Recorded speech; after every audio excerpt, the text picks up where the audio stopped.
जो आक्रोश है, विद्रोह है, पाकिस्तान में होने वाला है क्या? यहाँ पर करप्शन भी है, जॉब की भी इश्यूज हैं, बाकी सारी प्रॉब्लम्स भी हैं। यहाँ पर सभी जानते हैं कि गवर्नमेंट पब्लिक नहीं लाती और ना ही पब्लिक हटाती है। पाकिस्तान में भी क्या सोशल मीडिया निगरानी में है, बैन है? ट्विटर बैन किया गया था क्योंकि ट्विटर से ये बहुत घबराते हैं।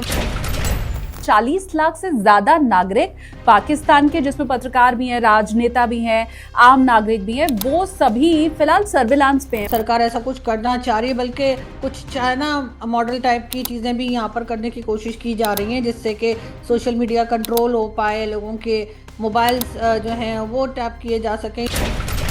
ऑपरेशन सिंदूर की ऐसी कौन सी सच्चाई आपने पाकिस्तानियों को बताई थी? ऐसा कौन सा आईना आपने अपनी सरकार को दिखाया था? क्या सरकार इतनी नाकाम है कि आतंकवादी के एनजीओ की मदद ली जा रही है? जीडी बख्शी साहब ने उसमें कहा कि इतना तो तेल का भंडार भी नहीं है जितना जाकर के अमेरिका को बेच आया। चाइना को भी हमने यही चूना लगा के रखा है कि यदि हम वहाँ से आपको मिनरल्स मिल जाएंगे और ऑयल मिल जाएगा, और सेम वही चीज़ जो है वो अमेरिका के साथ भी हो रही है। पाकिस्तान 5 टुकड़ों में बंटेगा, कितना आक्रोश। इन्होंने 71 से कुछ नहीं सीखा। अगर सीखा होता तो इस वक्त ये बलूचिस्तान की हालत ना होती, केपीके की हालत ना होती, सिंध की हालत ना होती, लेकिन अनफॉर्चुनेटली ऐसा ही है। इस वक्त तो आज़ाद कश्मीर या पीओके जैसे आप लोग कहते हैं, वहाँ पर भी मुसलसल प्रोटेस्ट चल रहे हैं। आप लोग क्या जनता के गुस्से को भाप पाने में क्या सही और सटीक बैठ रहे हैं? इतना कुछ होने पे तो कीड़े मकोड़े भी बाहर आ जाते हैं, लेकिन पाकिस्तानी बाहर नहीं आते। तो क्या आपको लगता है कि ये पाकिस्तान की एक बड़ी हार है एससीओ समिट में? कब तक आप बचाते रहेंगे अपने यहाँ रखे हुए लोगों को, या उनको जिनको मैं अक्सर अनमोल रतन कहती हूँ। पाकिस्तान में खाने के लिए आटा भी नहीं है लोगों के पास। जिस कीमत पे मिल रही है, जो प्राइस है, वो डेफिनेटली ऐसी है जो पब्लिक अफोर्ड नहीं कर पा रही। आटा क्या भाव मिल रहा है, दाल क्या भाव मिल रही है वहाँ पे? चीनी की बात करूँ तो चीनी भी जो है वो 200 से ऊपर जा चुकी है उसकी प्राइस, यानी पर केजी। आपको भी ये क्या खरीद के पानी पीना पड़ रहा है? हाँ, मेरे घर में खरीद के आता है पानी। 900 की ये बॉटल्स पड़ती हैं। बिजली कितनी आती है आपके घर का, पहले आप बताएं। जो बिजली का बिल आता है मेरा, वो तकरीबन 55,000 के करीब आता है। क्या एक बार फिर से पाकिस्तान में तख्ता पलट तो नहीं हो जाएगा? हेलो एवरीवन, अपनी कुर्सी की पेटी बांध लीजिए क्योंकि आप देखना शुरू कर चुके हैं take off with SKT. SKT यानी कि मैं शालिनी कपूर तिवारी। भारत के जितने भी पड़ोसी देश हैं वहां उथल पुथल मची हुई है। नेपाल में क्या हुआ वो सबने देखा, लेकिन अब इन सब के बीच बड़ा सवाल ये खड़ा हो रहा है कि अगला नेपाल पाकिस्तान तो नहीं होने जा रहा है। मतलब हालात नेपाल जैसी क्या पाकिस्तान में भी तो नहीं बनने जा रहे हैं? अमेरिका और पाकिस्तान के जो रिश्ते हैं, जिनमें बड़ी घनिष्ठता और नजदीकी बीते कुछ समय में हमने देखी है, वो रिश्ता क्या कहलाता है? भारत का चाइना के करीब जाना क्या पाकिस्तान को रास आ रहा है? बाढ़ की चपेट में पाकिस्तान का एक बहुत बड़ा इलाका है, वहां स्थिति क्या है? इन सभी बातों पर चर्चा करने के लिए मेरे साथ आज पाकिस्तान से मेहमान जुड़ी हुई हैं। टेक ऑफ विद एसकेटी में आप पहली बार उन्हें देख रहे हैं। अपने मेहमान का स्वागत हम हमेशा बोर्डिंग पास दे के करते हैं, लेकिन ये जो दूरी बॉर्डर वाली है, हमें वर्चुअली बोर्डिंग पास देना होगा। तो चलिए फटाफट से वेलकम कर लेते हैं। पाकिस्तान से सीनियर जर्नलिस्ट आरजू मेरे साथ इस वक्त जुड़ी हुई हैं। वेलकम आरजू, और सबसे पहले बोर्डिंग पास प्लीज आप वर्चुअली एक्सेप्ट कीजिए मेरा।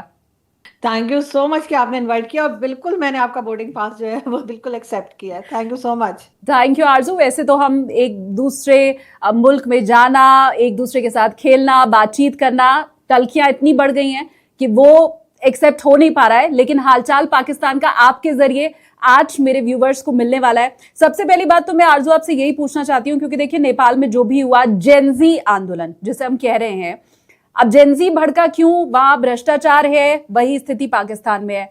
रोजगार नहीं है, लगभग वही स्थिति पाकिस्तान में दिखाई देती है। लोग नाराज हैं सरकार से, वो हालात भी पाकिस्तान में दिखाई देते हैं। तो क्या इन दोनों ही सिनारियों को अगर मैं कंपेयर करूं तो अगला जो आक्रोश है, विद्रोह है, पाकिस्तान में होने वाला है क्या? देखिए, ये सारी प्रॉब्लम्स तो पाकिस्तान में हैं डेफिनेटली, जहाँ पर करप्शन भी है, जॉब की भी इश्यूज हैं, बाकी सारी प्रॉब्लम्स भी हैं। लेकिन मुझे नहीं लगता कि पब्लिक इस तरह से बाहर आएगी जैसे नेपाल में बाहर आई है। क्योंकि यहाँ पर आपने देखा ही है कि अभी तक हम 9 मई, जिसमें कि GHQ पे और कई जगह पर अटैक हुए थे, और जो पब्लिक ने किया था, इमरान खान के सपोर्टर्स थे, वो अभी तक अपनी सजाएं भुगत रहे हैं। उनको कहीं ना कहीं अरेस्ट किया जा रहा है, और कोर्ट के जरिए किसी को 5 साल, किसी को 10 साल की सजा सुनाई जा रही है। तो पाकिस्तान की पब्लिक इस तरह से बाहर नहीं आएगी। वैसे आई तो पहले भी कभी नहीं है, लेकिन अभी भी मुझे ऐसा लगता है कि इतनी हिम्मत नहीं हो पाएगी। ठीक है, ये सारी प्रॉब्लम्स हैं, लोग सोशल मीडिया के हद तक तो बात कर रहे हैं, लेकिन सिर्फ पाकिस्तान में ही नहीं, वो तो अगर मैं सोशल मीडिया की बात करूं तो वहां पर तो कुछ मुझे इंडियंस भी दिखे जो कि शायद कांग्रेस सपोर्टर्स थे या क्या थे, तो उन्होंने हर जगह की ही बात लिखी थी, भारत की भी लिखी थी। लेकिन ये कि पाकिस्तान में हमने ऐसा कभी देखा नहीं कि लोग बाहर आए हों। हाँ, बहुत पहले, कई साल पहले शायद, जब लोड शेडिंग वगैरह बहुत ज्यादा हुआ करती थी, तब लोग बाहर आते हैं। लेकिन गवर्नमेंट हटाने के लिए, गवर्नमेंट गिराने के लिए या चेंज करने के लिए कभी बाहर नहीं आई, क्योंकि यहाँ पर सभी जानते हैं कि गवर्नमेंट पब्लिक नहीं लाती और ना ही पब्लिक हटाती है। और यहाँ पर आपको मालूम है कि जो मिलिट्री स्टैब्लिशमेंट है वो इतनी स्ट्रांग है कि वही गवर्नमेंट लाती ले जाती है। उसमें लोगों का कोई रोल होता नहीं है। शायद इस वजह से ये लोग सोचते हैं कि कोई फायदा नहीं है बाहर निकलने का। इसे आप पाकिस्तान के फेवर में मानती हैं, हित में मानती हैं, या ये अहित है? अगर नेपाल जैसा आक्रोश वहां के युवाओं में, जेनजी में दिखाई दे और वो सड़कों पर आए और वो सरकार बनाए बजाय फौज के, ये क्या पाकिस्तान के फेवर में होगा, हित में होगा? डेफिनेटली पाकिस्तान के फेवर में होगा, अगर पब्लिक जो है वो अपने वोट के जरिए या वो अपनी बात के जरिए गवर्नमेंट को लाए, या गवर्नमेंट अगर काम ना करे और उनके हिसाब से ना चले तो गवर्नमेंट को हटाने के लिए अगर प्रोटेस्ट करे और उसका ऊपर रिजल्ट भी आए, तो डेफिनेटली ये पाकिस्तान के फेवर में होगा। लेकिन अनफॉर्चुनेटली ऐसा होता नहीं है। ना तो यहाँ पे वोट का कोई मतलब है, ना इलेक्शन का कोई मतलब है। इसलिए कि आपने देखा ही होगा कि जब नवाज शरीफ साहब के पास मैंडेट था तो उस वक्त इमरान खान प्राइम मिनिस्टर थे, और जब इमरान खान के पास मैंडेट आया तो शहबाज शरीफ साहब प्राइम मिनिस्टर हैं। तो इसका साफ और क्लियर मतलब तो यही है कि वोट की कोई इम्पोर्टेंस नहीं है, लोगों की बात की कोई इम्पोर्टेंस नहीं है। और जो मिलिट्री स्टैब्लिशमेंट है वो जिसको लाना चाहेगी उसी को लाएगी। इससे कोई फर्क नहीं पड़ता कि मैंडेट किसके पास है। मैं एक चीज और आरजू आपसे समझना चाहती हूँ कि पाकिस्तान में भी क्या सोशल मीडिया निगरानी में है, बैन है? क्योंकि हम नेपाल में ये देखते हैं कि एक बहुत बड़ी वजह लोगों के विद्रोह की, सड़क पर आने की, सोशल मीडिया बैन था। पहले वो आवाज सोशल मीडिया पर उठ रही थी, जब बैन कर दिया गया तो लोग सड़कों पर आ गए। क्या इसी तरह की पाबंदी या निगरानी पाकिस्तान में भी है, यूट्यूब, फेसबुक, इंस्टाग्राम, ट्विटर, इन सब के ऊपर? देखिए, पहले तो था, पहले जो कह लीजिए ट्विटर वगैरह है वो बैन था पाकिस्तान में। लेकिन जब से ये ऑपरेशन सिंदूर हुआ, उससे पहले या उससे कुछ ही अरसे बाद जो है वो गवर्नमेंट ने ये पाबंदी हटा ली, और वो जो ब्लॉक किया गया था वो हटा दिया गया। और उसके बाद से अभी तक ऐसा कुछ नहीं है। लेकिन उसमें भी यूट्यूब या बाकी इंस्टा वगैरह के ऊपर कुछ नहीं था, सिर्फ ट्विटर बैन किया गया था। क्योंकि ट्विटर से ये बहुत घबराते हैं, वहां पर इमरान खान के सपोर्टर्स बहुत ज्यादा आते हैं, और उसके बाद वो ना सिर्फ ये कि इस वक्त की गवर्नमेंट को, बल्कि फौज को भी इनका जो मन करता है वो बात करते हैं। और शायद अगर मैं कहूँ, इमरान खान की पार्टी या इमरान खान के सपोर्टर्स को जितना अच्छा सोशल मीडिया इस्तेमाल करना आता है, वो पाकिस्तान में किसी भी दूसरी पॉलिटिकल पार्टी को नहीं आता। उनको मालूम है कि किस तरह से लोगों से बात करनी है, किस तरह से लोगों को अपने साथ करना है। और इमरान खान जो प्राइम मिनिस्टर बने या पॉपुलर हुए, वो भी सोशल मीडिया की वजह से ही हुए। तो जाहिर है कि इससे घबरा गए ये लोग और इन्होंने ब्लॉक कर दिया था। लेकिन जब से ये ऑपरेशन सिंदूर हुआ है, उसके कुछ दिन पहले, बल्कि पहलगाम के अटैक के बाद जो है यहाँ पर सोशल मीडिया बैन हटा दिया गया था। और जाहिर है कि उसकी एक रीज़न ये भी थी कि जो इनके अपने जो गवर्नमेंट के और एस्टेब्लिशमेंट के अपने लोग जो कि सोशल मीडिया पर एक्टिव थे, उनकी बात दुनिया तक जा सके, इसलिए भी हटाया गया था। और उसके बाद सभी ने देखा कि बहुत तेज़ी के साथ ट्वीट्स की गई, बहुत तेज़ी के साथ बात की गई, और इसलिए अभी तक तो फिलहाल इन्होंने सोशल मीडिया बैन नहीं लगा रखा। ये ज़रूर है कि तरह तरह के लॉज लाते रहते हैं कि अगर किसी ने कोई बात की या इस तरह से कुछ कहा तो उसके ऊपर ये केस कर देंगे, वो कर देंगे। कई लोगों को अरेस्ट भी किया है, लेकिन उससे ज़्यादा नहीं। तो ये मैं कहूंगी फिर तो ये एक अच्छी बात हुई ना कि ये ऑपरेशन सिंदूर के बाद पाकिस्तान में कम से कम जो लोग हैं उन्हें ये फ्रीडम मिल गया कि वो सोशल मीडिया के ऊपर अब एक्टिव हो पाएंगे। एग्जैक्टली हमें तो यही लगे भाई, हम तो डर भी रहते कि ऐसा ना हो कि इस सारे लड़ाई झगड़े के बाद जो है दोबारा से सोशल मीडिया बैन ना हो जाए, जो कि अच्छा हुआ कि नहीं हुआ है अभी तक। अच्छा, एक चीज और मैं आरजू आपसे समझना चाहूंगी, क्योंकि एमनेस्टी इंटरनेशनल की रिपोर्ट शैडोज ऑफ कंट्रोल ये कहती है, जो मैं पढ़ रही थी, उसमें ये बताया गया कि 40 लाख से ज्यादा नागरिक पाकिस्तान के, जिसमें पत्रकार भी हैं, राजनेता भी हैं, आम नागरिक भी हैं, वो सभी फिलहाल सर्विलांस पे हैं। उनका फोन हो गया, सोशल मीडिया अकाउंट हो गया, डिजिटल डेटा उनका जो भी है वो निगरानी में रखा जा रहा है। और ये मैं इसमें समझना चाहती हूँ कि इसमें सच्चाई पहले तो कितनी है? क्या पाकिस्तानी सरकार अपने लोगों के ऊपर भी भरोसा नहीं कर रही है? 40 लाख बहुत बड़ा अमाउंट होता है। बिल्कुल ऐसा ही है। ये रिपोर्ट और ये न्यूज़ हम लोगों ने भी देखी है, और इसके बारे में पहले भी बात की जा रही थी कि सरकार ऐसा कुछ करना चाह रही है, बल्कि कुछ चाइना मॉडल टाइप की चीज़ें भी यहाँ पर करने की कोशिश की जा रही हैं, जिससे कि सोशल मीडिया कंट्रोल हो पाए, लोगों के मोबाइल्स जो हैं वो टैप किए जा सके या उनकी रिकॉर्डिंग रखी जा सके। और ये पहले भी होता रहा, इमरान खान के टाइम पर भी यही सब कुछ हो रहा था, और इस वक्त भी यही सब कुछ कर रहे हैं। तो जाहिर है कि इसका मतलब ये है कि गवर्नमेंट चेंज होने से कुछ नहीं हो रहा। ये जो लोग कर रहे हैं वो कहीं और ही बैठे हैं, वो गवर्नमेंट का हिस्सा नहीं है, या कह लीजिए गवर्नमेंट चलाते जरूर है लेकिन वो गवर्नमेंट के लोग नहीं है।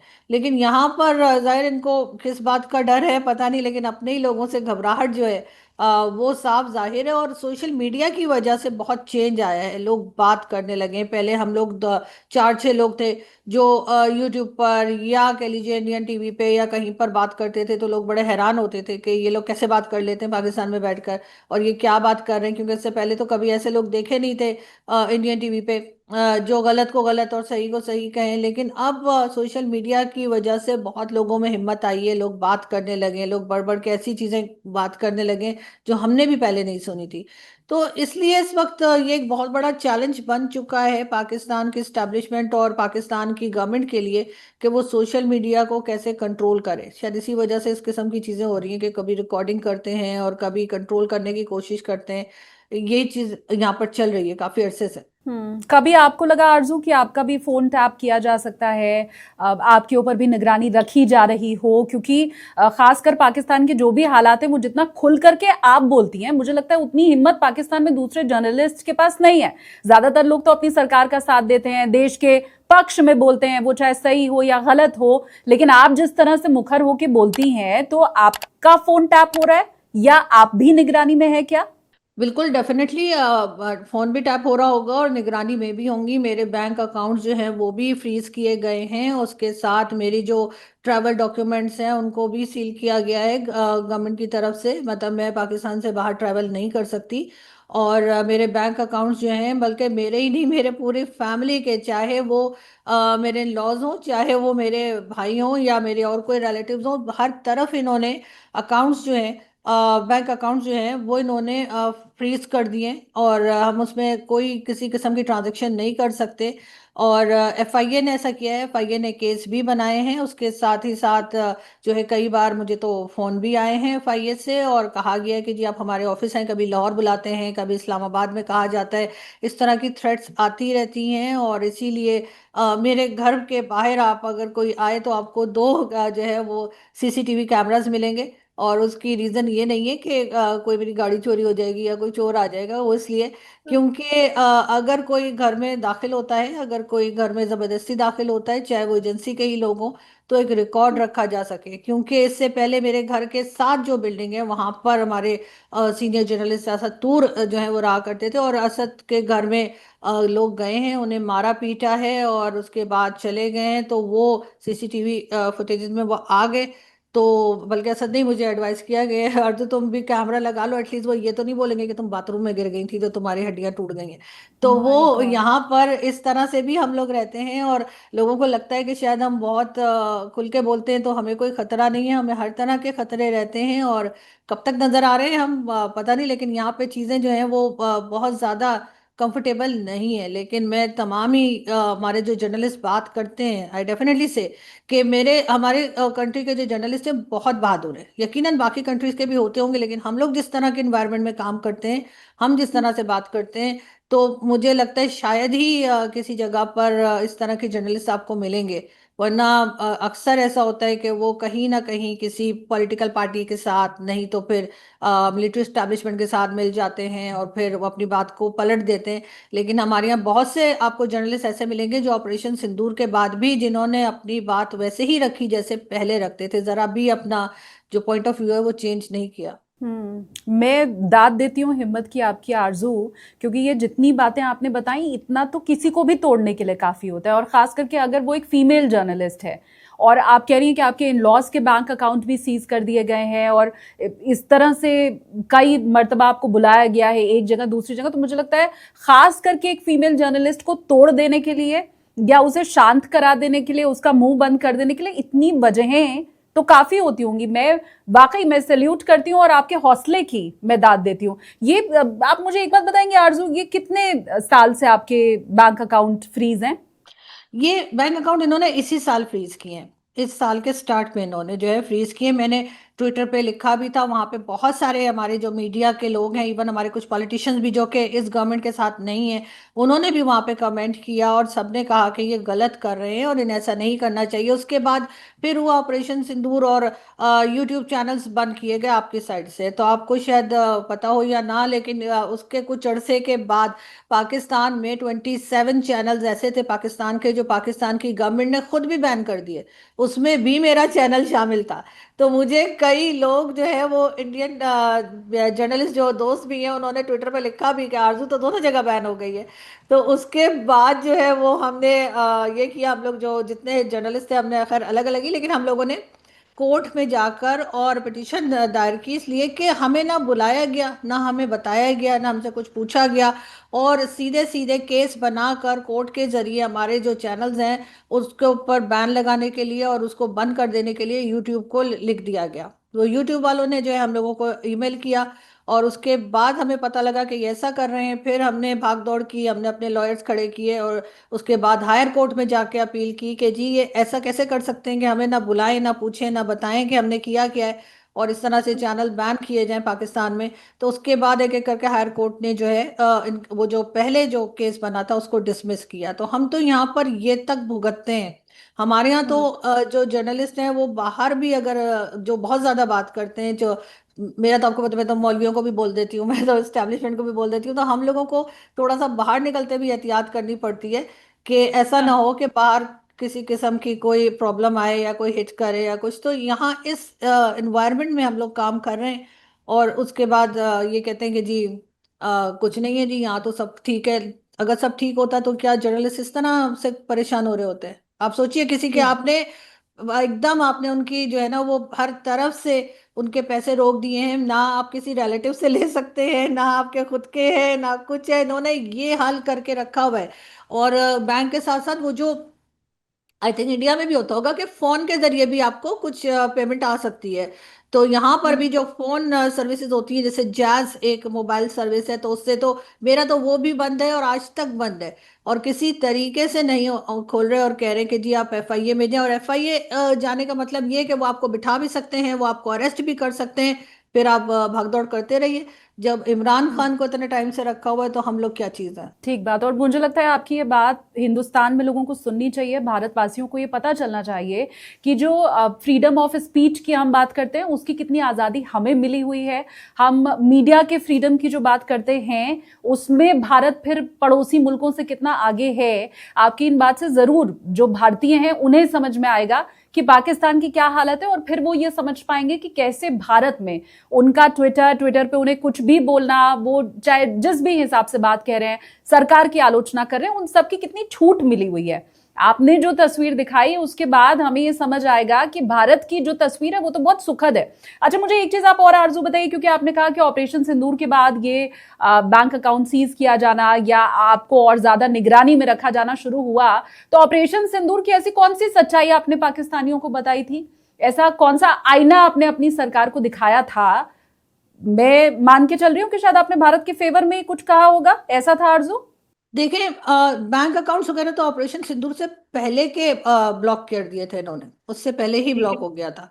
और बाकी तो इनको प्रॉब्लम रहती है ना, क्योंकि हम जब पाकिस्तान की बात करते हैं तो हम कोई भारत को फेवर नहीं कर रहे होते, लेकिन हम ये बात जरूर करते हैं कि हमारे यहाँ क्या कुछ गलत हो रहा है और हमारे क्या कुछ ठीक होना चाहिए। चाहे वो एजुकेशन सिस्टम है, चाहे वो हमारी इकोनॉमी है, चाहे हमारे यहाँ जो टेररिज्म सपोर्ट की जाती है, जो जनरल परवेज मुशर्रफ ने भी कहा कि जी हमने जिहादी तैयार किए, हमने बनाए अफगानिस्तान के लिए, हमने बनाए फ़लस्तीन के लिए या कश्मीर के लिए। तो जब हम ये बात करते हैं कि ऐसा अब रोक देना चाहिए, इन लोगों को सज़ा होनी चाहिए, चाहे वो हाफिज सईद हो या मसूद अजहर हो। अब हाफिज सईद को कहते हैं जी 31 ईयर्स की जेल कर दिए, तो वो तो हाउस अरेस्ट है। तो इमरान खान जो कि प्राइम मिनिस्टर रह चुके हैं, जिनके ऊपर टेररिज्म का कोई इल्ज़ाम नहीं है, वो तो जेल में है, और हाफिज सईद जो है वो अपने घर में आराम से रह रहे हैं। तो जब हम इस तरह की बात करते हैं कि ये चीज़ गलत कर रहे हैं, और उस वक्त पाकिस्तान की जो हालत है वो नेपाल से भी ज़्यादा ख़राब है, और अगर पब्लिक निकले तो मेरा ख्याल है कि बहुत कुछ चेंज हो सकता है, लेकिन ये नहीं निकलने देंगे, और ना ही पब्लिक अभी पाकिस्तान की ऐसी है कि वो शायद हिम्मत ना करे। अगर आप ये बातें बताएंगे तो डेफिनेटली इनको अच्छा नहीं लगेगा, और फिर इसी वजह से जितने जर्नलिस्ट इस तरह से बात करते हैं वो तमाम के तमाम ही जो हैं वो एक तरह से समझें कि टारगेट पे या निशाने पे रहते हैं, और कईयों को तो खैर उठा के भी ले जाते हैं, और मारा पीटा भी जाता है, बहुत कुछ किया जाता है। एक अहमद नूरानी एक जर्नलिस्ट हैं जो कि अमेरिका रहते हैं, तो वो यहाँ नहीं है, तो उनके दो भाई जो हैं उनको उठा के ले जाए गए, और काफ़ी दिन तक वो नहीं मिले। मुझे जो अभी तक उठा के नहीं ले गए, शायद इस वजह से कि मैं फीमेल हूं, तो मैं उसका एक एडवांटेज मुझे सिर्फ ये रहा है कि अभी तक मुझे जो है वो पकड़ धकड़ के नहीं ले गए। बाकी ये जरूर है कि हर तरह से डराया धमकाया जाता है, रोका जाता है। मेन स्ट्रीम मीडिया जिस पे मैं खुद 6-7 साल काम करती रही हूँ, अब उस मेन स्ट्रीम मीडिया पे पिछले 4 साल से मैं बिल्कुल ब्लॉक हूँ। मेरा आना बिल्कुल लिखा हुआ है कि ये नहीं शो में आनी चाहिए। तो मैं आपको कभी पाकिस्तान के मेन स्ट्रीम मीडिया पे पिछले 4 साल से या 5 साल से पहले जरूर दिखी होंगी, लेकिन उसके बाद नहीं नजर आई जब से मैं यूट्यूब पर आई हूँ। उसके बाद से जो है कहा हुआ है कि किसी कोई छोटे से छोटा चैनल भी अगर होगा ना तो वो मुझे नहीं बुलाएगा, क्योंकि वहां से कहा गया है कि जाहिर है कि हमारे मिलिट्री स्टैब्लिशमेंट की तरफ से कि ये ना है। लेकिन आरजू, मैं आपको बताऊं कि भारत में जो मेन स्ट्रीम मीडिया है उसमें आप हमेशा ही आती रहती हैं, और जिस तरह से आप पाकिस्तान के जो भी हालात हैं वो भारत में और हमारी मीडिया के सामने आकर के रखती हैं। मैंने पहले भी कहा था कि वो जो आपकी दिलेरी है उसे मैं सलाम करती हूँ, क्योंकि हाफिज सईद का मामला आपने खुद आरजू अभी छेड़ा, तो मैं आपसे ये समझना चाहती हूँ, ये जो एक बड़ा इलाका आपका बाढ़ की चपेट में इस वक्त है, और खबरें ऐसी आ रही है कि हाफिज सईद का एनजीओ वहां पर मदद कर रहा है जो बाढ़ पीड़ित हैं, और उस इलाके में जाकर के राहत सामग्री पहुंचा रहा है। अब इसमें मैं ये समझना चाहती हूं कि एक डेजिग्नेटेड आतंकी को उसकी मदद लेना, क्या सरकार इतनी नाकाम है कि आतंकवादी के एनजीओ की मदद ली जा रही है बाढ़ पीड़ितों की रक्षा के लिए, सेवा के लिए, मदद के लिए?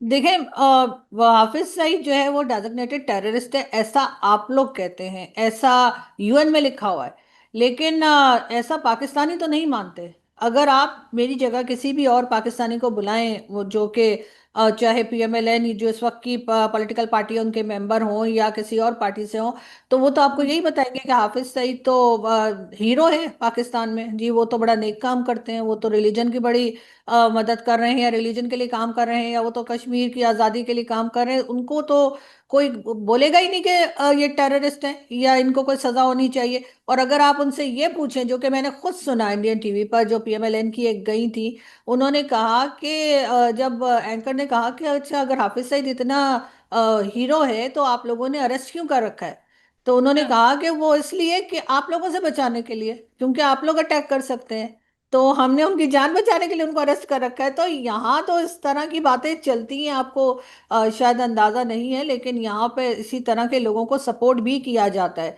अगर आप सलमान तासीर साहब को देखें, जो हमारे गवर्नर थे पंजाब के, और उनको जिस आदमी ने मारा था मुमताज कादरी, ब्लास्फेमी का इल्जाम लगाकर, तो जब मुमताज कादरी को सजा हुई तो उसको सपोर्ट करने के लिए जो हमारे लॉयर्स बाहर आए थे वो इतनी बड़ी तादाद में थे कि मैं हैरान हो गई कि यहाँ पर पढ़े लिखे लोगों का ये हाल है, उनके दिमाग का, कि इस तरह के लोग को सपोर्ट कर रहे हैं। मुमताज कादरी के लिए जो है उसके जनाजे में इतने लोग निकले थे बाहर कि आप हैरान हो जाएंगे, आपको लगेगा पता नहीं कौन सा नेशनल हीरो मर गया है। तो जब माइंडसेट ही ऐसा होगा तो फिर हाफिज सईद की एनजीओ या हाफिज सईद की ऑर्गेनाइजेशन अगर कहीं काम करेगी पाकिस्तान में, तो कम से कम मुझे तो हैरत नहीं होती। लेकिन मेरा सवाल तो ये था कि क्या सरकार इतनी नाकाम है, सरकार के पास क्या इतनी सुविधाओं की कमी है कि किसी दूसरे की मदद लेनी पड़ रही है, आतंकी की मदद लेनी पड़ रही है? ये क्या सरकार की नाकामी आप देखती हैं इसमें? देखिए सरकार तो इतने ज्यादा बड़े स्केल पे मेरे ख्याल है कर नहीं पा रही है, और इसमें नाकामी तो पता नहीं, लेकिन ये जरूर है कि कई एनजीओस बाहर निकलती हैं और काम करती हैं, और उसमें हाफिज सईद की भी एक शामिल हो गई होगी, जो सब मिलकर ही कर रहे होंगे, इसलिए कि इस वक्त जो डैमेजेस हुए हैं वो बहुत ज्यादा हैं। वो सरकार अगर चाहे भी तो अकेले नहीं कर सकती। अब तो सारी दुनिया से जो है डिफरेंट कंट्रीज से इनको फंड्स भी आने शुरू हो गए हैं, जो कि हमेशा ही आते हैं, और मेरा ख्याल है उसी के लिए बहुत ज्यादा शोर भी किया जाता है। तो हम्म। सरकार तो यही चाहती है कि चाहे हाफिज हम्म। सईद हो, चाहे कोई भी हो, उनकी ऑर्गेनाइजेशंस आए और इनके साथ काम करें, और इस वक्त भी यही हो रहा है। अच्छा, ये जो भारत और चाइना की नजदीकी बढ़ी है, ट्रम्प साहब ने जब टैरिफ लगाने की बात कही, उसके बाद चाइना जिस तरह से खुल के भारत के साथ आ गया, तो उसके ऊपर पाकिस्तानियों का क्या रिएक्शन है? वहां पर लोग क्या समझ रहे हैं? क्योंकि अब तो ये हिंदी चीनी भाई भाई फिर से हो रहा है। नहीं, उसके लिए इतने परेशान नहीं है, बिकॉज जो चाइना है उसकी इतनी ज़्यादा इन्वेस्टमेंट ऑलरेडी पाकिस्तान में हो चुकी है कि अगर वो चाहे भी तो हमें छोड़ के नहीं जा सकता। ऐसा ऐसा मानना है। तो मेरा ख्याल है उसमें इतनी इशू नहीं है। और वैसे भी अमेरिका के साथ तो आपके टर्म्स पहले भी थे, एक बार फिर खराब हुए, फिर दोबारा से सही हो गए। लेकिन चाइना के साथ ये ज़रूर है कि हो सकता है कि पाकिस्तान को कुछ इन्वेस्टमेंट वगैरह जो आनी है सीपीसी फेज 2 के लिए, वो शायद स्लो हो जाए। उससे ज्यादा कुछ घबराहट नहीं है, इसलिए कि चाइना के पास भी कोई दूसरा रास्ता नहीं है। चाइना कभी भी भारत के साथ बहुत अपने टर्म्स चाहे अच्छे कर ले, लेकिन एक कहीं ना कहीं पे एक डाउट तो रहेगा एक दूसरे के ऊपर। ऐसे में पाकिस्तान ही जो है, पाकिस्तान का ख्याल है कि पाकिस्तान ही है जिस जो कि चाइना के काम आ सकता है। तो इसलिए आपके साथ अगर, यानी भारत के साथ अगर चाइना के टर्म्स ठीक हो भी रहे, तो पाकिस्तान में उसको लेकर कोई कुछ खास परेशानी नहीं है। चाइना और भारत की नजदीकी पर भले पाकिस्तान जो है वो परेशान नहीं है, लेकिन ट्रंप के ऊपर कितना भरोसा आप लोगों को है, मैं ये भी जानना चाहती हूँ। मतलब पाकिस्तान को चाइना पर तो पूरा भरोसा है, क्या अमेरिका पर भी पूरा भरोसा है? जैसा अभी आपने खुद ही कहा कि ट्रंप साहब ने पहले टैरिफ लगाने की बात कही, अब वापस से नजदीकी बढ़ना शुरू हो गया है, पीएम मोदी के ट्वीट को वो रीट्वीट कर रहे हैं। तो ऐसे ट्रंप साहब जो अभी कुछ कहते हैं, फिर कुछ कहते हैं, फिर कुछ कह देते हैं, तो उनके ऊपर भरोसा है पाकिस्तान को फिर? देखिए यहाँ पे सबके एक दूसरे के साथ बेनिफिट्स जो है ना वो जुड़े हुए हैं, किसी को किसी पे ट्रस्ट नहीं है। ये ट्रम्प ही थे ना जिन्होंने कुछ टाइम पहले कहा था कि पाकिस्तान $33 बिलियन खा के बैठ गए और हमारा कुछ काम नहीं किया।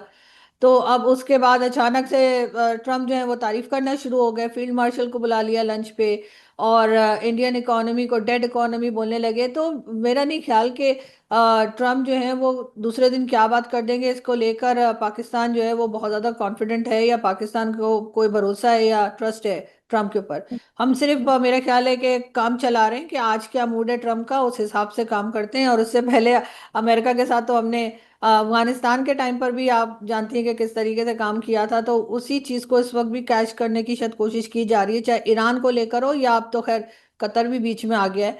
तो अब देखते हैं कि ये किस तरीके से आगे बढ़ते हैं, लेकिन ट्रस्ट तो किसी किसी के ऊपर नहीं किया जा रहा। जीडी बख्शी साहब का मैंने अभी पॉडकास्ट किया था आरजू, तो मुझे लगता है मुझे आपको बताना चाहिए। जीडी बख्शी साहब ने उसमें कहा कि ये पाकिस्तान जाकर के अमेरिका को तेल बेच आया। उनका ये कहना था कि इतना तो तेल का भंडार है ही नहीं पाकिस्तान के पास। रिपोर्ट्स भी कुछ इसी ओर इशारा कर रही हैं कि इतना तो तेल का भंडार भी नहीं है जितना जाकर के अमेरिका को बेच आया पाकिस्तान। ये जीडी बख्शी साहब का भी कहना था कि ये तो मूर्ख बना रहा है पाकिस्तान। देखिए अभी तक तो ऐसे ही मैंने अपने शो में भी कहा था कि ऐसा लग रहा है जैसे आप कोई प्लॉट लेने जाएं और एक ही प्लॉट जो है वो दो लोगों को बेच दिया जाए। जो जो बिल्डर हो वो एक ही चीज जो है दो को दे दे। तो इसी तरह की कुछ चल रहा है कि चाइना को भी हमने यही चूना लगा के रखा है कि जी हम वहां से आपको मिनरल्स मिल जाएंगे और ऑयल मिल जाएगा, और सेम वही चीज जो है वो अमेरिका के साथ भी हो रही है। अब ये सोचना तो उनका काम है, क्योंकि उन्होंने यहाँ पे जो बताया जा रहा है वो ये कि अमेरिका खुद ही वो ऑयल को डिस्कवर करेगा, खुद ही ढूंढेगा कि कहाँ है, और उसके बाद उसमें से कुछ हमें भी मिल जाएगा, बिल्कुल वैसे ही जैसे सीपीसी जो है वो चाइना खुद ही बनाएगा और उसके बाद जो कुछ होगा तो उसमें से कुछ बेनिफिट हमें भी मिल जाएगा। तो इसलिए हमें टेंशन नहीं है। अगर कुछ भी पैसा लगा कर अगर ऑयल ढूंढना है तो वो अमेरिका ने ढूंढना है, हमारे लोगों ने थोड़ी ढूंढना है। तो इसलिए हमारे यहाँ कुछ नहीं हो रहा। हम सिर्फ इस वक्त कह लीजिए कि दोनों चाइना और अमेरिका के बीच में फंसे हुए हैं और दोनों को किसी तरीके से मैनेज करने की कोशिश कर रहे हैं। ये अकलमंदी कहाँ की आप देखती हैं कि चाइना को भी अपनी जमीन दे दो, अमेरिका को भी बुला लो, वो भी दोहन कर पाए, ये कितनी अकलमंदी है किसी सरकार के लिए? नहीं, ये कोई अक्लमंदी नहीं है, ये बहुत गलती है। और उसका मेन रीजन यही है कि जब आप इकोनॉमी पे काम नहीं करेंगे और आप इसी तरीके से चलेंगे ना, आपकी ट्रेड होगी और जहाँ ट्रेड हो सकती है वहां आप झगड़े करेंगे और आप तरह तरह की जो चीजें जिससे कि दूसरी कंट्री कह भी रही है कई कई बार कि जी आप कंट्रोल कीजिए, आप वो कंट्रोल नहीं करेंगे तो फिर यही सिचुएशन बनेगी। और सबसे बड़ी बात ये कि जो लोग ये पॉलिसीज बना रहे हैं, जो लोग ये गलत पॉलिसीज बना रहे हैं कि कभी बलूचिस्तान की ज़मीन दे रहे हैं, कभी गवादर की दे रहे हैं, उसके बाद आप देख लीजिए बलूचिस्तान में क्या हाल है इस वक्त। बलूचिस्तान के लोग 50 डेज से ऊपर हो गए हैं इस्लामाबाद के मेन रोड पे F6 सेक्टर में बैठे हैं और वो मिसिंग पर्सनस का इशू लेकर और इस तमाम चीज़ें चल रही हैं। वो कह रहे हैं हमारी ज़मीन आप क्यों दे रहे हैं। लेकिन ये जो पॉलिसीज बना रहे हैं या पॉलिसीज को चलाते हैं, इन लोगों ने जो है वो पाकिस्तान में नहीं रहना, इनकी फैमिलीज भी पाकिस्तान में नहीं है। तो इन्हें कोई फर्क नहीं पड़ता कि कुछ साल ये इसी तरीके से चलाते रहें, डॉलर पकड़ें और उसके बाद बाहर निकल जाएं। फिर जो बाद में आएगा वो देखेगा, बाद में जो आएगा वो भी यही करेगा कि अपना टाइम पूरा करेगा और निकल जाएगा। लेकिन आम पब्लिक जिसकी जमीन है, जिनका वो मिनरल्स जिन्हें बिलोंग करते हैं, जिनके पास ये तमाम चीजें, जिनकी सबसे बुरी हालत उन्हीं की है। यानी अगर मैं बलूचिस्तान की बात करूं तो बलूचिस्तान के लोगों में जितनी गुर्बत है, जितनी प्रॉब्लम्स है, वो शायद ही कहीं हो। डॉक्टर मारंग बलोच को इन्होंने एक अरसे से पकड़ के और जेल में डाल रखा है और किसी तरीके से छोड़ने को तैयार नहीं है। और अगर कोई बात की जाए तो फौरन ही उनका उनका ताल्लुक जो है वो BLA से या किसी और टेरर ऑर्गेनाइजेशन के साथ जोड़ देते हैं।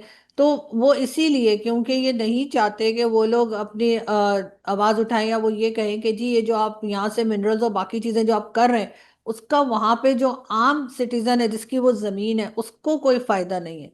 तो इन तमाम हम्म। चीजों से बचने के लिए सब हो रहा है और इन्हें कोई फर्क नहीं पड़ता कि वो चाइना ले जाए या अमेरिका ले जाए या क्या हो रहा है, इसलिए कि इन्हें खुद भी यहाँ नहीं रहना है, खुद भी अमेरिका कनाडा कहीं चले जाएंगे।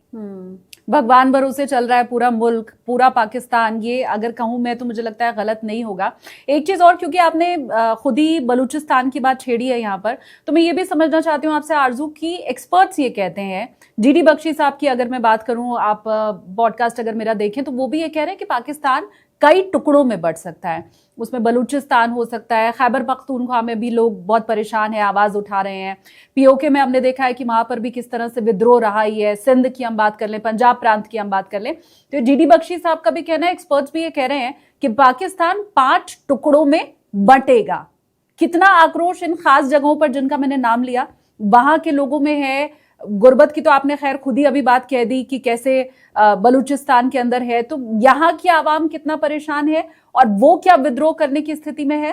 देखिए, इश्यूज तो चल रहे हैं, मैं ये तो नहीं कह पाऊंगी कि ये कोई टुकड़ों में बटेगा। लेकिन अगर इन्होंने अकल ना की तो ये 71 के टाइम पर भी शायद यही सोचा करते होंगे कि कुछ नहीं होना। जब बांग्लादेश बना था तब भी शायद इसी किस्म की बात करते होंगे।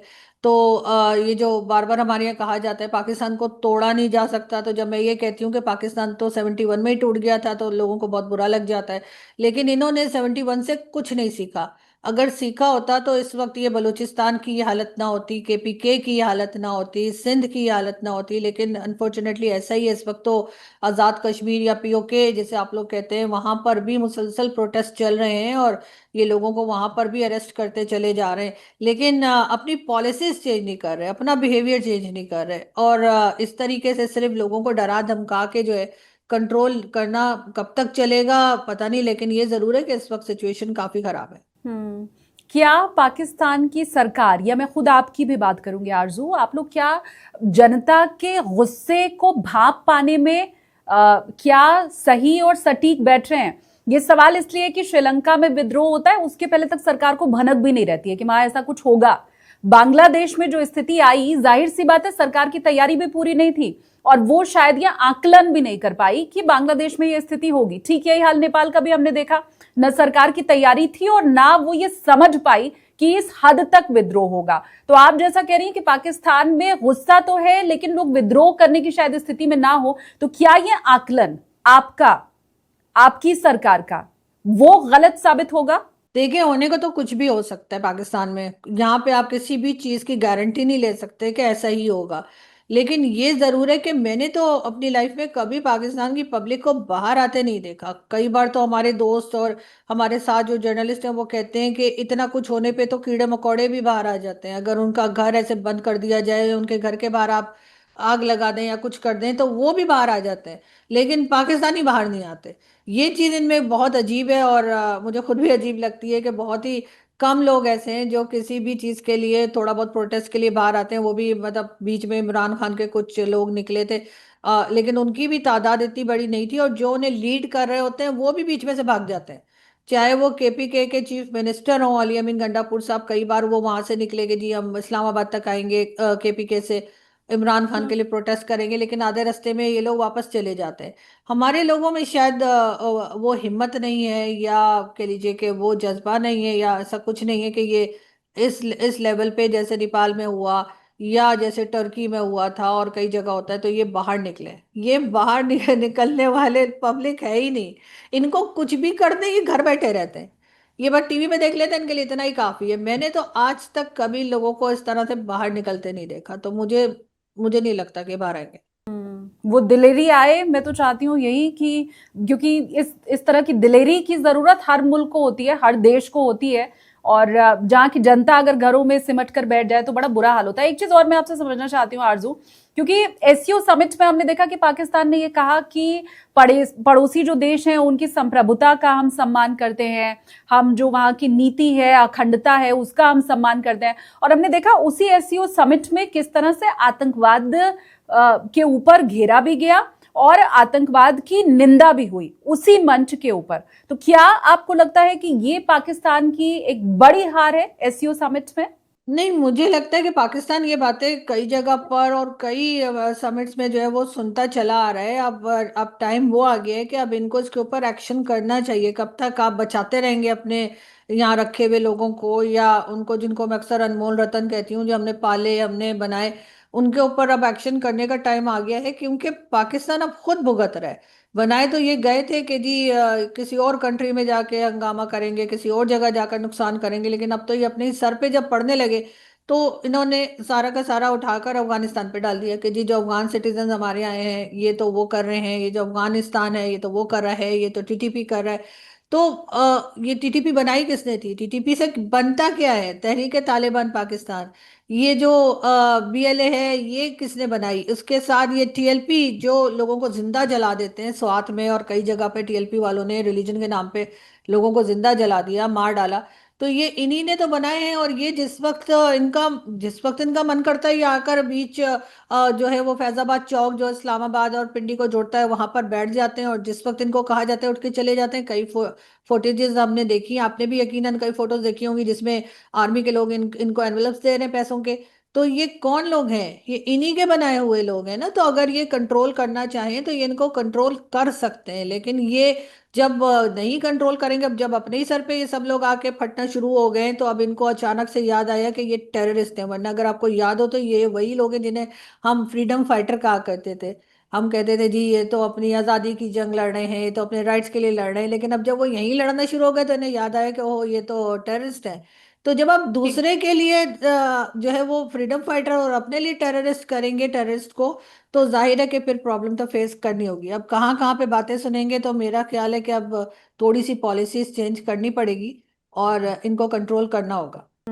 हालांकि मैं तो, मुझे लगता नहीं है, मुझे उम्मीद नहीं है कि पाकिस्तान में ऐसा हो पाएगा। आपको कितनी उम्मीद है मैं नहीं जानती हूँ आरजू। इसी एससीओ समिट में हमने देखा कि सिंधु जल के ऊपर भी बात हुई, पाकिस्तान की तरफ से ये कहा गया। शाहबाज शरीफ साहब को हमने सुना, उन्होंने कहा कि वो तो भाई दूसरे मुल्क की जितनी भी संधियां हैं उन सब की बड़ी रिस्पेक्ट करते हैं, ये उनकी तरफ से कहा गया। और फिर उसके बाद भारत की तरफ से बिल्कुल क्लियर कहा गया है कि आतंकवाद और पानी एक साथ नहीं चल सकता है, एक साथ नहीं बह सकता है। तो क्या ये भी एक बड़ी विफलता पाकिस्तान की है कि अपनी बात वो बोलता तो कुछ है लेकिन वो दुनिया तक पहुंचती कुछ और है? देखिए बिल्कुल ये जो इंडस रिवर की बात हुई थी या ट्रीटी की बात हुई थी, तो उसके ऊपर भी पाकिस्तान में कई तरह की स्टेटमेंट्स चली, हमारे पॉलिटिशियंस ने भी स्टेटमेंट्स दी।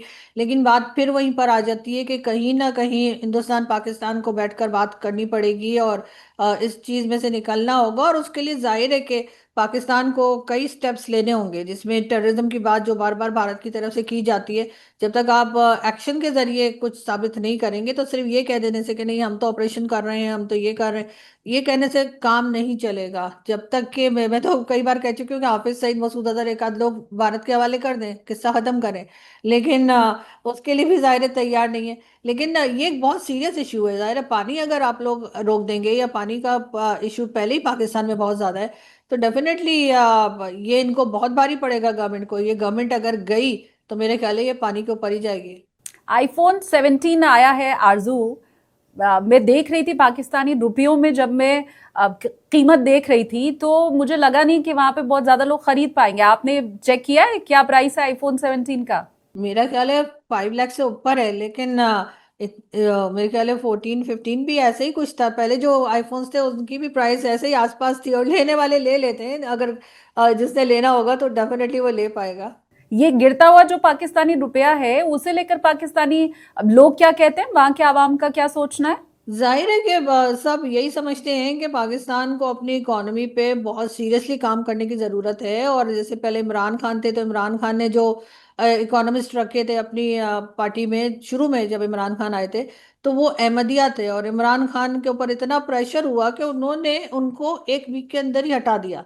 तो मेरा तो यही कहना है कि उनसे आपने नमाज थोड़ी पढ़वानी थी या नमाज थोड़ी सीखनी थी, आपने उनसे अपनी इकोनॉमी जो है उसके बारे में बात करनी थी या उसको ठीक करना था। तो क्या फर्क पड़ता है कि किसी का कुछ भी फेथ हो। तो पाकिस्तान को इसमें से जब तक निकलेंगे नहीं कि किसका क्या फेथ है, और हर एक का अपना पर्सनल होता है, तब तक मेरे ख्याल है कि हम प्रोग्रेस नहीं कर पाएंगे। और हमें अपनी इकोनॉमी को ठीक करेंगे तभी पाक रुपीस जो है उसकी भी वैल्यू जो है वो ठीक होगी। अभी तो खैर बहुत हालत खराब है। On a very serious note ये सवाल मैं पूछ रही हूँ आरजू आपसे कि क्या पाकिस्तान के लोगों को आटा दाल ये मिल पा रहा है या नहीं? क्योंकि इंडिया में जो रिपोर्ट्स हैं वो कई इलाकों का पाकिस्तान के हवाला देकर के ये बताती हैं कि पाकिस्तान में खाने के लिए आटा भी नहीं है लोगों के पास। देखिए आटा चीनी चावल सब मिल तो पा रहा है, लेकिन बहुत महंगा है। अगर आप सिर्फ 2 दिन पहले बिलावल भुट्टो साहब की एक वीडियो बड़ी वायरल है आजकल, जिसमें उनको वो सिंध में गए हैं और वहां पे किसी ने उनसे कहा कि बहुत महंगा है आटा, मैं नहीं ले पा रहा, तो उन्होंने जैसे मजाक में रोती हुई शक्ल बना के उस आदमी को दिखाई, जिसपे बहुत ज्यादा उन्हें क्रिटिसाइज किया जा रहा है कि पब्लिक आपसे अपने प्रॉब्लम बता रही है, आप उसका मजाक उड़ा रहे हैं। तो ये तो हमारे पॉलिटिशियंस का हाल है। तो हर चीज मिल रही है, लेकिन जिस कीमत पे मिल रही है, जो प्राइस है, वो डेफिनेटली ऐसी है जो पब्लिक अफोर्ड नहीं कर पा रही।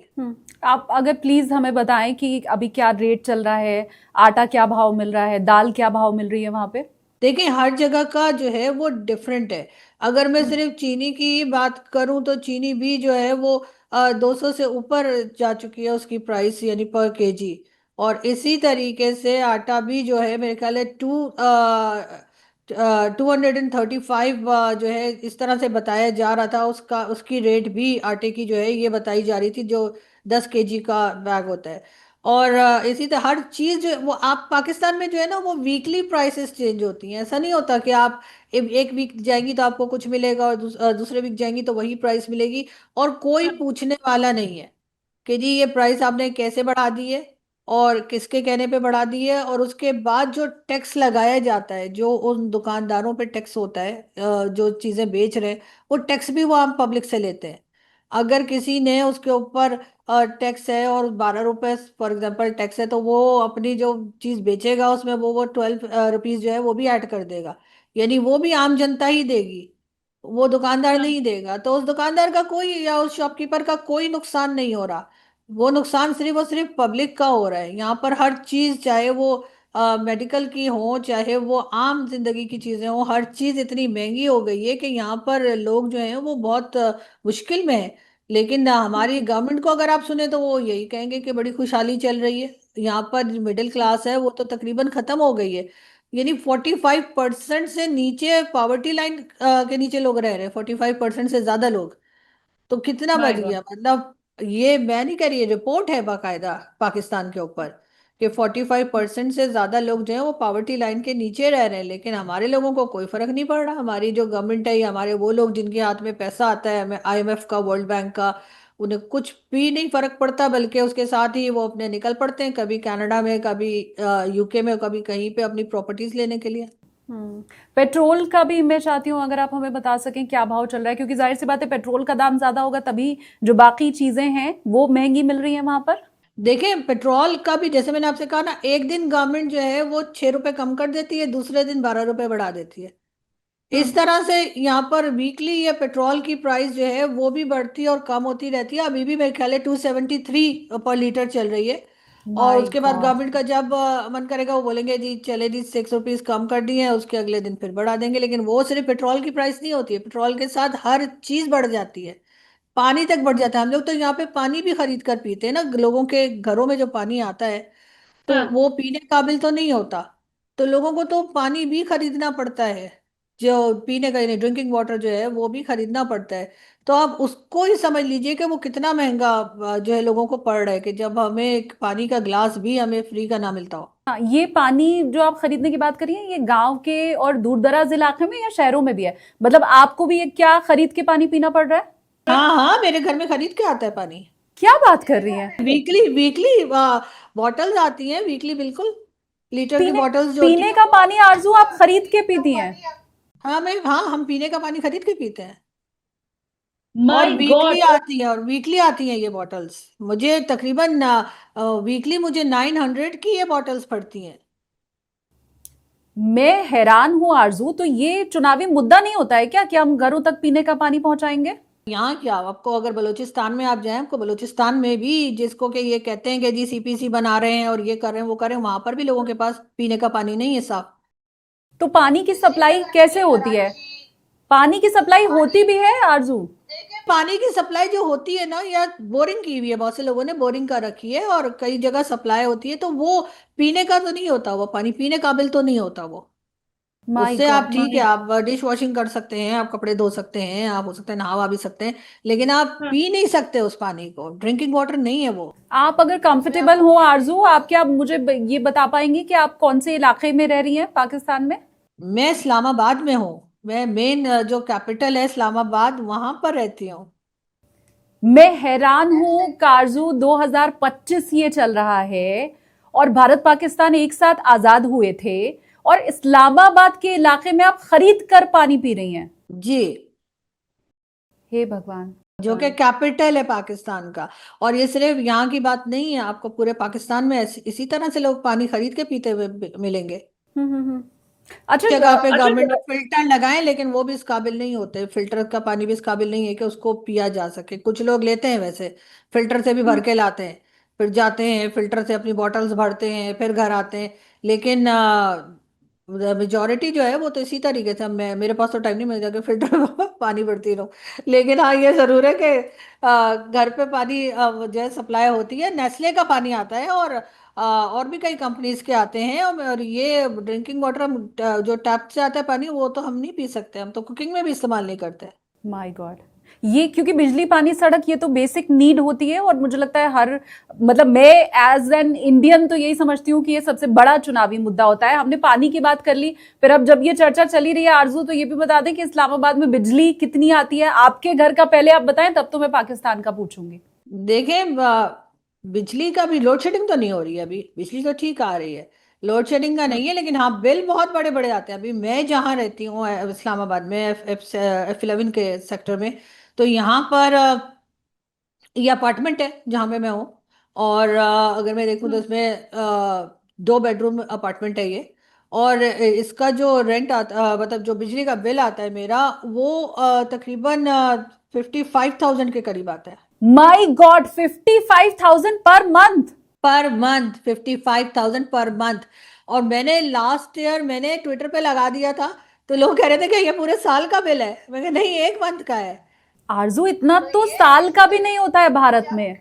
सबके मैं बड़ा सोच सोच के एसी ऑन करती हूँ कि जहां बैठी हूँ वहीं का एसी ऑन हो, और कहीं ना चल रहा हो, तब ये हाल है। हे भगवान, ये दिल्ली वालों जरा सुन लो, देश की राजधानी दिल्ली जहां पर मुफ्त बिजली मुफ्त पानी सरकार देती चली जा रही है। आरजू, मैं नहीं जानती आपको कितना मालूम है कितना नहीं मालूम है, लेकिन दिल्ली में मुफ्त बिजली ये 200 यूनिट पहले किया था अरविंद केजरीवाल ने, और अब वो बढ़ा दिया गया है।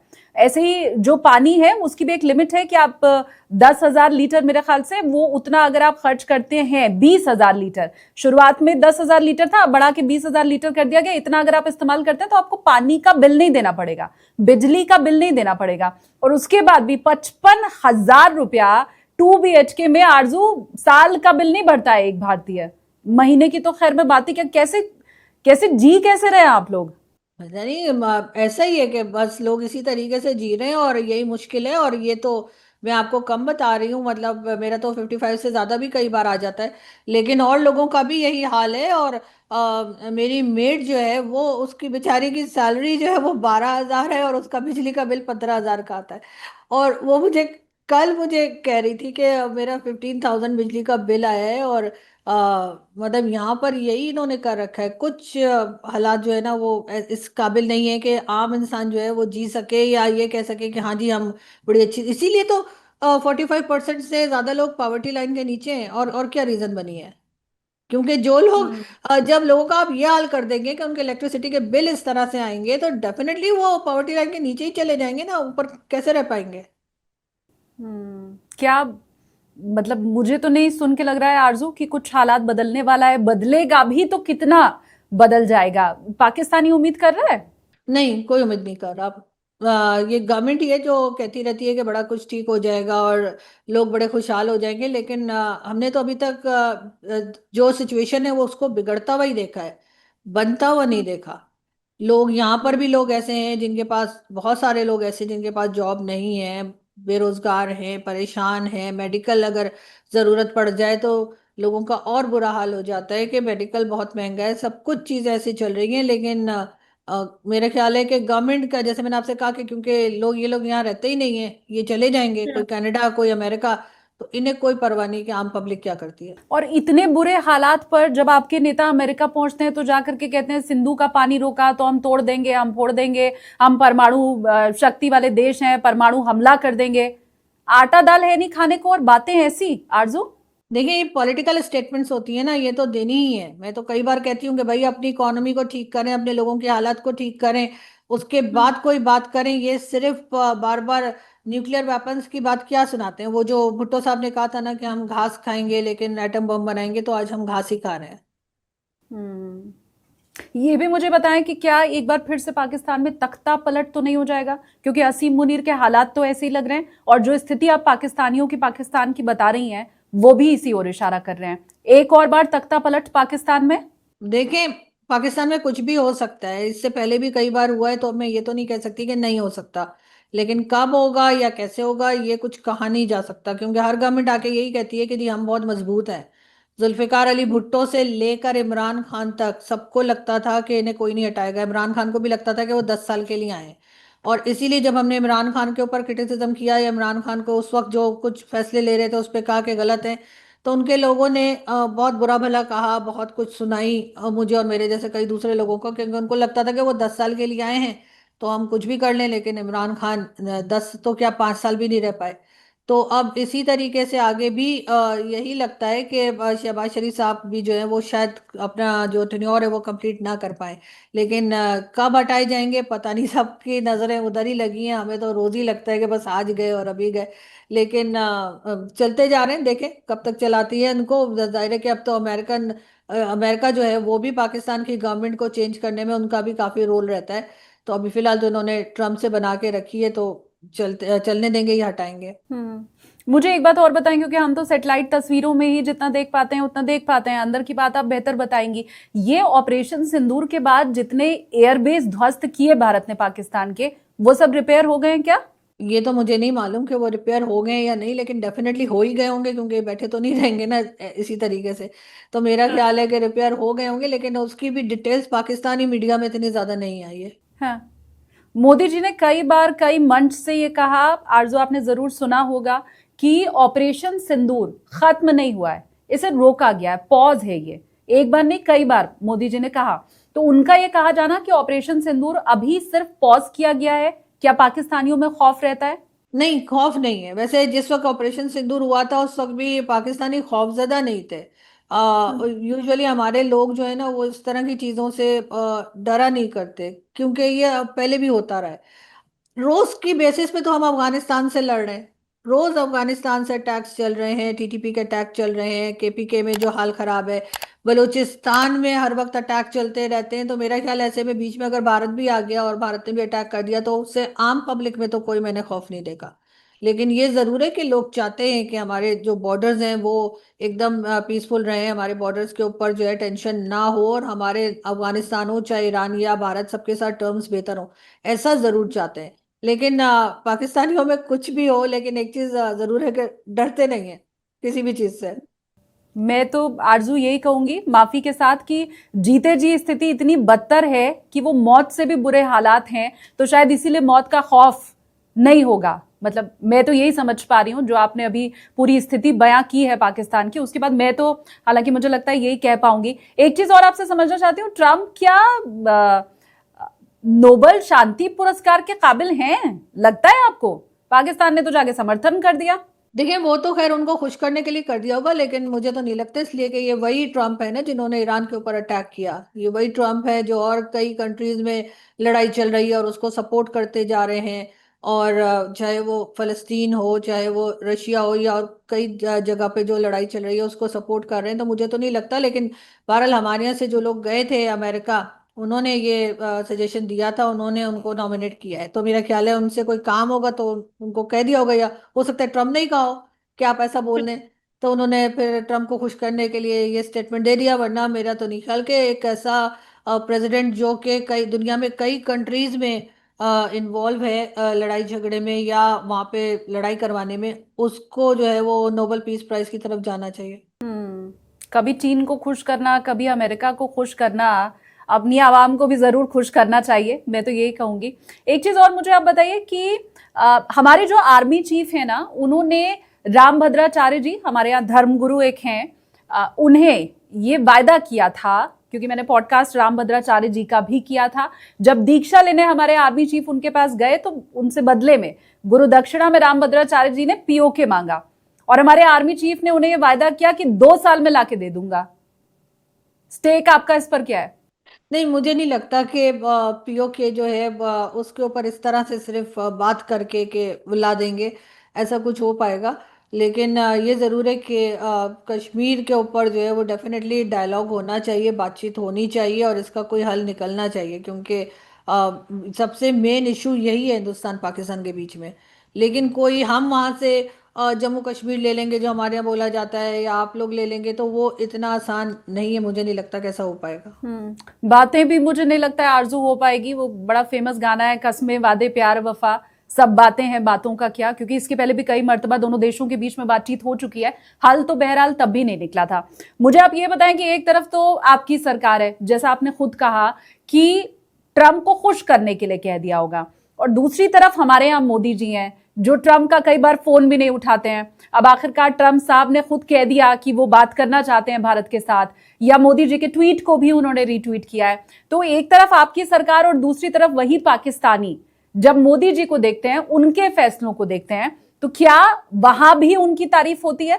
देखिए, मोदी जी तो खैर इमरान खान का फोन भी नहीं उठाते थे, और इमरान खान ने भी कहा था कि वो जो है कॉल कर रहे हैं और मोदी जी फोन नहीं उठा रहे।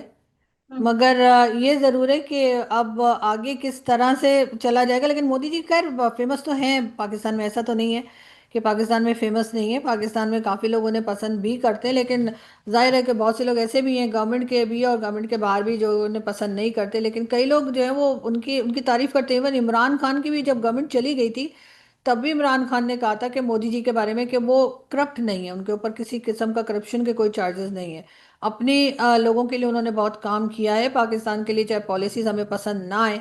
मगर पीएम मोदी जो है वो पाकिस्तान में कई लोग जो है उनकी तारीफ भी करते दिखते हैं।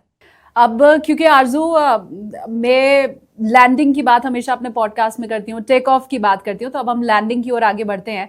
भारत पाकिस्तान का मैच है।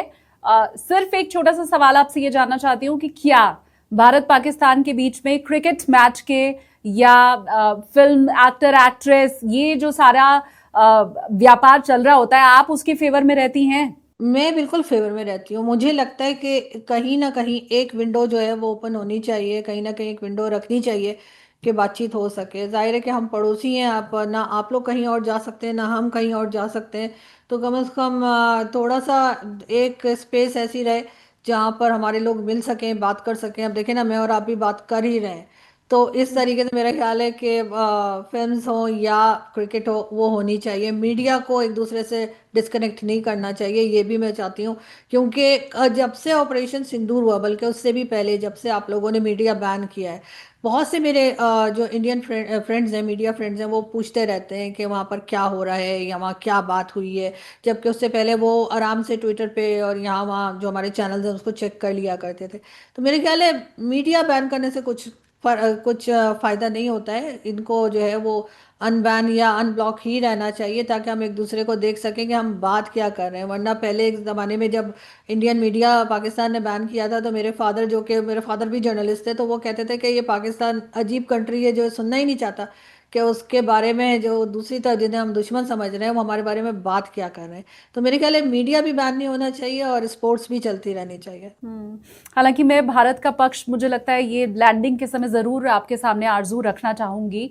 भारत वो मुल्क है, आप हालांकि बहुत बेहतर जानती हैं, जहां पर सरकार आवाम के, हमारी जो जनता है उसके विचारों के साथ चलती है। और इस बार आपने भी ये जरूर देखा होगा आरजू कि हमारा जितना, मतलब मैं विपक्षी पार्टियों की भी अगर बात कर लूं तो ऑपरेशन सिंदूर के समय वो भी सरकार के साथ थी। अगर आपने असदुद्दीन ओवैसी साहब को सुना होगा तो वो भी किसी तरह से ना क्रिकेट, ना बॉलीवुड, ना सिंगिंग, किसी के भी फेवर में नहीं थे। तो ना विपक्ष, ना जनता और ना नेता, कोई ये नहीं चाहता था कि किसी भी स्तर पर पाकिस्तान के साथ बातचीत रखी जाए। और इसीलिए जनता का ही मूड, मैं तो कहूंगी उसी का सम्मान करते हुए भारत की तरफ से ये फैसला लिया गया और पूरा देश इसके साथ है। मतलब मैं खुद भी इसके साथ हूं।